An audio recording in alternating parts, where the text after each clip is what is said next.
ভাই আইফোন আমার কিনতে মন চাই।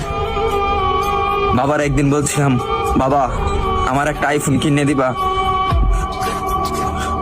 বাবা আমার দিকে তাকিয়ে বলতেছে, বাবা তোর একটা ফোন কিনে দিতে খুব ইচ্ছা করে, কিন্তু আমি 400-500 টাকা কামাই করি, রিক্সা চালাই, তোর আইফোন কিভাবে কিনে দেই?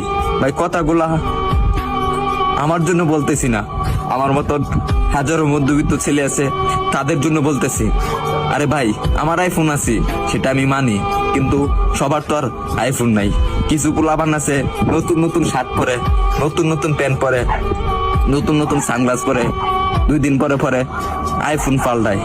তাদেরকে উদ্দেশ্য করে বলতেছি, ভাই আমরা গরিব মানুষ, ভাই আমরা দিনের না দিন খাই, আমরা আইফোন কিনবো ভাই, কারণ 3 বেলা তো ঠিক মতন খাইতে পারি না।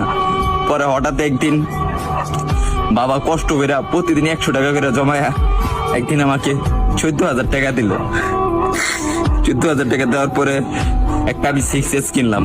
6S কেনার পরে আমি ভিডিও শুরু করলাম। ভিডিও শুরু করে এই যে ভিডিও দিতেছি আপনাদেরকে, হয়তো আপনারা ভাবেন যে আমি কথাগুলা বলি লাইক ভিউ পাওয়ার জন্য। না রে ভাই, সবার জীবনে একটা কষ্টের একটা গল্প থাকে, কাহিনী থাকে, আর আমি যেগুলা বলি রে ভাই এগুলা বাস্তবই বলি।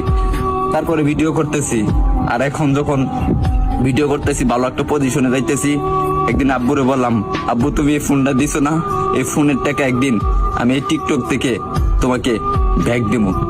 ভাই আপনারা যদি ভালো না বাসেন, সাপোর্ট না করেন ভাই, তাহলে সামনে আগে যেতে পারবো না রে ভাই কখনো। আপনারা একটু ভালোবাসা দেন, তাহলে আমি একদিন অনেক বড় হমু ভাই।